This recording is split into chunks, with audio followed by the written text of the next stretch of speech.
اور यहाँ पर आपको अहम खबर देते चले, हैदराबाद में कोरोना वायरस के केसेस में खौफनाक हद तक इजाफा हो गया। महकमा सेहत सिंध की रिपोर्ट के मुताबिक 24 घंटों में 128 अफराद में कोरोना वायरस की तस्दीक हुई है, जबकि कोरोना के मस्बत केसेस की शरह 13% रिकॉर्ड की गई है। आपको बताएं, 24 घंटों के दौरान हैदराबाद में 990 अफराद के कोरोना टेस्ट किए गए, जिनमें से 128 अफराद में कोरोना वायरस की तस्दीक हुई है। अब तक कोरोना के बायस 311 अफराद का इंतकाल हो चुका। महकमा सेहत की रिपोर्ट के मुताबिक हैदराबाद में कोरोना के एक्टिव केसेस की तादाद 1358 तक जा पहुंची है। दूसरी जानिब वज़ीर आला सिंध मुराद अली शाह का कहना है, सिंध में कोरोना अमवात में तेजी से इजाफा हो रहा है। उन्होंने कहा, सिंध में चंद दिनों के दौरान कोरोना के मरीजों की तादाद 3 गुना तक बढ़ गई है।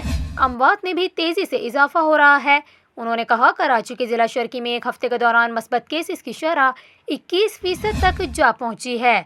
मुराद अली शाह ने कहा, ऑक्सीजन की फराहमी पर नज़र है। सूबे में 3 सरकारी अस्पतालों में ऑक्सीजन के पैदावारी प्लांट्स हैं।